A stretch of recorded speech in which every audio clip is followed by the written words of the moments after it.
Hey everyone, welcome to LA. I'm Nikki Gordon-Bloomfield. I'm Kate Walton-Elliott. And we are at Automobility LA, which is kind of like the pre-game show for the LA Auto Show, right? Yeah, it's the pre-show. Before we get into the main details of the show, we get to see what the smaller automakers, the startups, what they are going to be showing us. Yeah, it's like your starter before the main course. Yeah.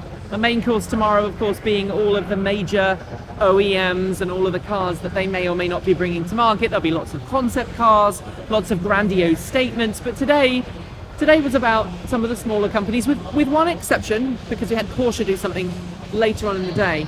But we headed off and started the day with a free breakfast, which the entire crew, of course, was very grateful to have. It's a hard life.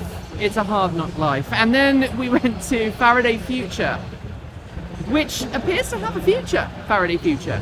Yeah, I mean, I may eat my words, but I think they're moving in the right direction. So for those who don't know, Faraday Future started off being run by a Chinese businessman called Y.T. Jia. He got himself into quite a lot of financial trouble, both in his home country of China and also here in the United States. Faraday Future became very cash-strapped. The company as a whole was burning through a lot of cash. Bringing a car to market is expensive. And we had lots of lavish events at lots of auto shows for the past couple of years, and really the company's not had a whole lot to show for it. No, I mean, it's sort of been the same car.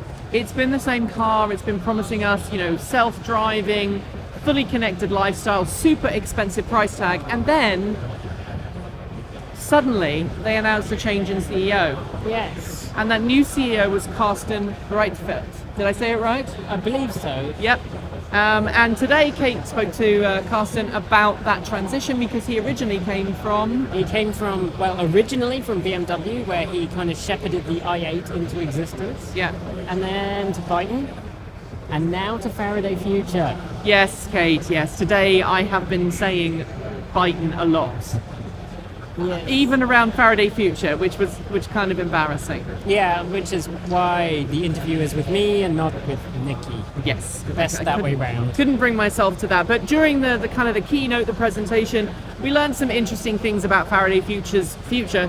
The FF91 is still in production. Yes. It has a small production facility, 10 to 15,000 cars maximum, and Karsten essentially said that's okay because the FF91 is going to be a $150,000 to $200,000 car. Yeah, it's an ultra luxury vehicle, really intended for a very small market.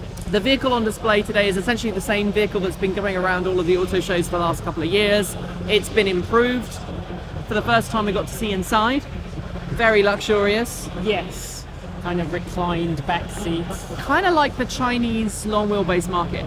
Yeah. If I'm really honest. But there was a couple of things that were said that irked you a little bit. Well, there was a discussion of luxury being something that could be, sustainability could be a luxury thing, but it's partly a luxury market segment. Sustainability needs to be for everybody. It does. It does. And yeah, but when we were talking about some of these figures here, at 1,050 horsepower. Yes. Yeah, that is the stated goal. Of the FF91? Of the FF91. And then after that there's the FF81, which is going to be the affordable car. Yes, just in the same kind of price bracket as the Tesla Model S, which is very affordable, as we've often said. Well, I mean, we've got 4, 5, 1 for every day of the week. Yeah, well, and then we're just getting 2 for the weekends. Different colours, But I mean, all jokes aside, Faraday Future is not going to be an affordable car company anytime soon. They're saying 60 to 80,000. And I was at the Ford Mark-E event a couple of nights ago where Ford said, hey, this is an affordable car, we're bringing it to market. I don't know how. I'd love Faraday Future to succeed, but I just can't see the business case there. No, I can see the FF91 existing as a very, very niche market vehicle. Yeah, because there isn't really anything exactly in that, particularly in China, where there is a market for very luxury vehicles. People to be driven around, and I said this to one of the Faraday Future employees, and they were like, yeah, you might want to drive it as well, but this is a car that I feel that you want to be driven around in. Yeah, you want to be in the back, reclined. dozing. So after Faraday Future, what else did we hear? So then, where did we go next? Oh yes, future of AI. I know that is everybody's favourite topic whenever we bring it up. Yeah, autonomous driving really hasn't caught on the channel, and I think that's kind of telling, because autonomous driving in general, people are coming around and going, you know, this is a lot harder than we thought.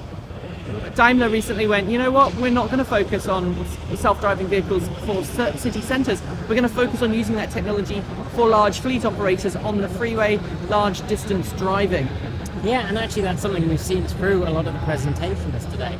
A lot of discussion about geofenced areas in which autonomous vehicles will operate, rather than the general, you get in it, you drive it from home to work and it does all the work for you. Rather than the panacea of utopia that we were promised a couple of years ago. Yes, yes. And I don't think there's really a whole lot else that we can talk about on that subject, because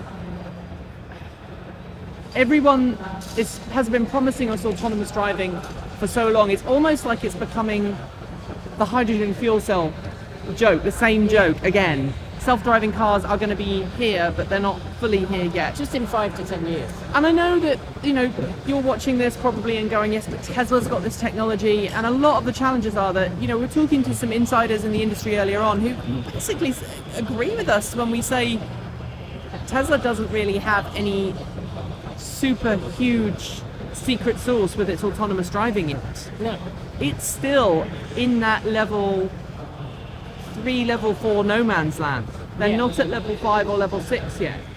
And we keep getting it promised to us, but it's not quite there yet. It's always in the future, and that last step is the very hardest one. So after the AI thing, which really I must admit was a bit of a It's a snooze rehash fest of the same conversation we've been having. for a long time. Yeah. We headed over to Karma, who debuted a new car, Shiny, brand new car, completely unlike the one anyone. behind us. Yeah, I've never seen it before. It's called the Karma Rivero GTS. Yeah, yeah. Brand new on inside now. Well, it's sort of similar to a previous car. It's basically a Fisker Karma.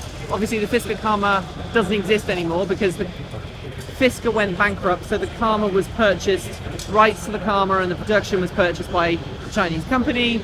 This is what Karma has come, this is where Karma's come from. And it's got a 3-cylinder BMW sourced engine. Yes. Under the bonnet. Which apparently produces a throaty exhaust note. Throaty exhaust note. Yeah, very important. 360 miles combined range with the range extender operating. And just 80 miles of all-electric range. 80 miles of all-electric range. It's claiming 536 horsepower. Yeah, and a 3.9 second 0 to 60. 3.9 seconds 0 to 60. It's got twin electric motors on the rear wheel, which is on the rear axle, which is good. Yes, and it has a launch mode, which I'm sure I've heard that name somewhere else, which you use the range extended engine to produce extra power, and then you can use that and the power out of the battery. The way they described it was you have to tell the car that you want to use launch mode. Wait. You have to wait. Then you can release the handbrake, and off you go. And then off you go. And then there was something weird about a timer as soon as you hit 60 miles an hour. Oh yeah, yeah. That's the one where the speedometer changes into a timer that tells you how fast you've done your 0 to 60, which is interesting. But the idea of having to, I mean, it's ludicrous. The idea of having to wait for the engine to spool up. Is that not how you drive normally?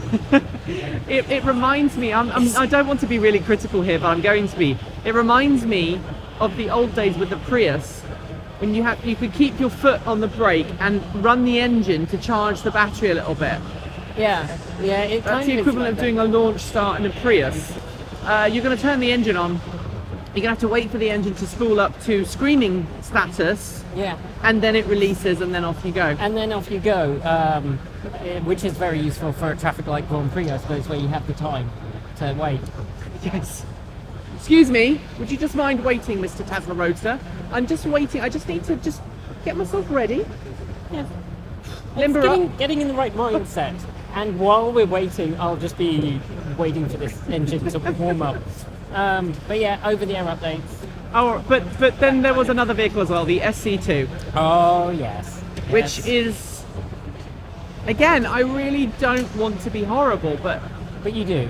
this is a car that had something to do with virtual reality, and I didn't really understand it. Yeah, I want to say that I heard it wrong, but So do I. but the conversation kept going, and I couldn't think of any other way that it could be interpreted, and everyone on the team heard the same thing. So it seems to be that you can take your car out and you do a drive, and you're loving your drive, so you can record it, and then you can play it back in the car, and other people you can share it with. But also, there are going to be saved drives from things like the Nürburgring. So you can take your car around the Nürburgring. In virtual reality. No, in the real world, but in virtual reality you're racing somebody else. Yeah. Which seems like an incredibly distracting thing to do.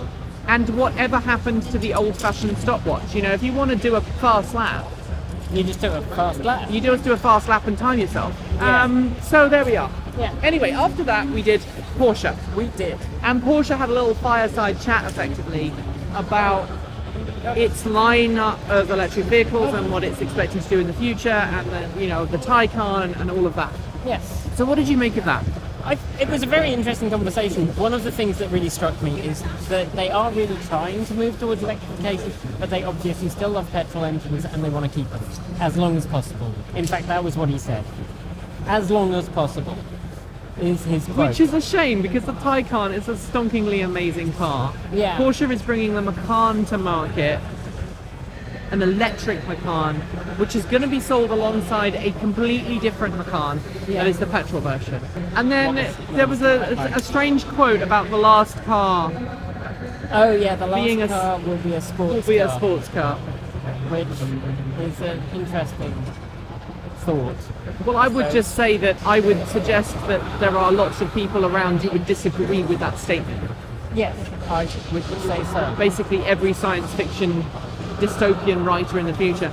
And it does sound like there is a raptor or a dinosaur or something coming to eat us. We're getting sound played from the main stage area. So that's pretty much everything that we've done here at Automobility LA. It's not Automobility LA tomorrow, it's kind of like the pre-LA Auto Show press days, more press days, yay! Yay! But we do get to actually see some of the vehicles that are going to be coming to market soon. There's going to be some concept cars. Later on today we're going to do a couple of interviews that you're going to see on the channel in the next few weeks. So what we're going to be doing is, we're not going to be doing another one of these roundup shows because I know they're not super interesting. People don't love it. We'll do individual videos on all of the things that we're going to be seeing and doing tomorrow, and then we'll be releasing those over the next week or so. That really is it for today. Thanks for joining us. I'm Nikki Gordon-Bloomfield. I'm Kate Walton-Elliott, It's good night from me. and it's good night from her. Keep evolving.